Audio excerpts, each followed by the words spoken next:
नमस्कार, स्वागत है आप सभी का। मैं हूं हिमांशु और आप देख रहे हैं हलचल इंडिया। बेबाक खबर तेज असर। आइए नजर डालते हैं आज की खबरों पर। मुजफ्फरनगर में रामपुर तिरहा कांड से जुड़े फर्जी हथियार बरामदगी मामले में केंद्रीय अन्वेषण ब्यूरो की विशेष अदालत ने मंगलवार को 30 वर्ष से अधिक समय बाद बड़ा फैसला सुनाया है। अपर मुख्य न्यायिक मजिस्ट्रेट प्रथम और विशेष सीबीआई न्यायालय के न्यायाधीश डॉक्टर DS फौजदार ने तत्कालीन झिंझाना थाना प्रभारी ब्रज किशोर और सिपाही अनिल कुमार व उमेश चंद को दोषी करार देते हुए विभिन्न धाराओं में डेढ़ वर्ष के साधारण कारावास और अर्थदंड की सजा सुनाई है। सभी सजाएं साथ साथ चलेंगी। मामला 1 अक्टूबर 1994 के रामपुर तिराहा कांड के दौरान आंदोलनकारियों से कथित रूप से तमंचे और खुखरी बरामद दिखाने से जुड़ा था। तत्कालीन थाना प्रभारी ब्रज किशोर ने 3 पुलिसकर्मियों के साथ बसों की जाँच के दौरान हथियार बरामद होने का दावा करते हुए मुकदमा दर्ज कराया था। बाद में जाँच सीबीआई को सौंपी गई थी। फोरेंसिक जाँच में सामने आया कि बरामद बताए गए कारतूस संबंधित तमंचों से चलाए ही नहीं गए थे। इसके बाद सीबीआई ने आपराधिक षड्यंत्र और फर्जी साक्ष्य तैयार करने सहित विभिन्न धाराओं में आरोप पत्र दाखिल किया। सुनवाई के दौरान आरोपी कमल किशोर की मृत्यु हो गई। सजा पर बहस के दौरान सीबीआई के विशेष लोक अभियोजक धारा सिंह मीणा ने कठोर दंड की मांग की, जबकि बचाव पक्ष ने आरोपियों की अधिक आयु, बीमारी और 30 वर्ष तक मुकदमा झेलने का हवाला देकर नरमी की अपील की। अदालत ने अपने 60 पृष्ठों के फैसले में कहा कि निर्दोष नागरिकों को फंसाने के लिए पुलिस अधिकारियों द्वारा फर्जी साक्ष्य तैयार करना न्याय व्यवस्था और राज्य के विरुद्ध गंभीर अपराध है। हालांकि दोषियों की अधिक आयु को देखते हुए दंड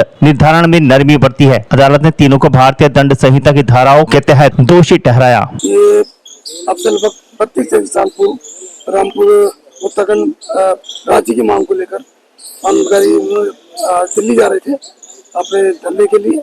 उन्हें रामपुर तिराहे पर रोका गया पुलिस द्वारा। उनके साथ अमानवीय अत्याचार किया गया, उनके साथ मारपीट, गोली और अमानवीय कृत्य किया गया। जिस संबंध में मुकदमे कायम हुए थे उसमें से माननीय न्यायालय द्वारा एक निर्णय सुनाया गया है।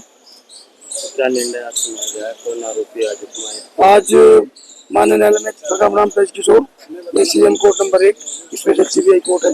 इनमें पीठासीन अधिकारी श्री DS फौजदार द्वारा एक निर्णय सुनाया गया है।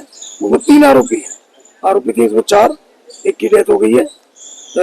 उसमें आरोपी है एक उमेश कुमार है जिनकी तैनाती मेरठ में है, और एक ब्रज किशोर है जो रिटायर्ड इंस्पेक्टर थे, सहारनपुर से रिटायर हुए हैं, और एक तीसरे हैं अनिल कुमार, वो भी रिटायर्ड है। उन सभी को जो है 5 धारों में अलग अलग सजा सुनाई गई। क्या क्या सजा सुनाई गई? इसमें 5 धाराएं हैं। सेक्शन 120B में 1.5 साल की सजा और 5,000 रुपये जुर्माना। 182 है, 182 में 3 माह की सजा है, 1,000 रुपये जुर्माना है। सेक्शन 211 IPC है, उसमें 1 साल की सजा, 5,000 रुपये फाइन है। 218 में 1.5 साल की सजा, 5,000 रुपये फाइन, और 25 आर्म्स एक्ट में 1.5 साल की सजा और 5,000 रुपये जुर्माना। तो क्या इन्हें जेल ले जाया जाएगा या जमानत पे? नहीं, इनको फिलहाल आज जमानत पर छोड़ दिया गया है और इन्हें कल तक जमानती दाखिल करने के लिए समय दिया गया है। आज इनको प्रथम दंड पर माननीय न्यायालय द्वारा रिहा कर दिया गया और अपील के लिए माननीय सेशन न्यायालय में उसके लिए समय दिया गया है। 2 अक्टूबर 1994 को उत्तराखंड अलग राज्य की मांग को लेकर उत्तराखंड संघर्ष समिति के प्रदर्शनकारी दिल्ली के लिए कूच कर रहे थे। रामपुर तिराहे पर एक बड़ी घटना, जिसे हम उत्तराखंड तिराहा कांड के नाम से जानते हैं, मुजफ्फरनगर में हुई थी। और उस प्रकरण में अलग अलग अपराध के लिए FIR दर्ज की गई थी। उन्हीं में से एक प्रकरण था कि उत्तराखंड के जो प्रदर्शनकारी थे उनसे हथियारों की रिकवरी तत्कालीन SHO ब्रज किशोर, कांस्टेबल उमेश, कांस्टेबल अनिल द्वारा फर्जी हथियार उनसे रिकवर दर्शाए थे। इस मामले को उत्तराखंड संघर्ष समिति ने उच्च न्यायालय इलाहाबाद के सामने एक रिट के माध्यम से चैलेंज किया, और उस रिट के माध्यम से ये मामला, इस प्रकरण की जांच केंद्रीय अन्वेषण ब्यूरो यानी CBI को सौंपी गई, और उसी के आधार पे ये मामला पंजीकृत हुआ, इसकी जांच हुई, और बाद में SHO ब्रज किशोर, अनिल, कांस्टेबल अनिल, कांस्टेबल उमेश के विरुद्ध यह आरोप पत्र न्यायालय को प्रेषित किया गया। अभियोजन द्वारा CBI द्वारा इस मामले का ट्रायल माननीय न्यायालय के समक्ष कराया गया, और सभी पुलिस पत्र और आवश्यक गवाह न्यायालय के समक्ष प्रस्तुत किए गए। ये मामला श्री देवेंद्र फौजदार जी के न्यायालय में, एसीएम भट्ट साहब के न्यायालय में विचाराधीन था।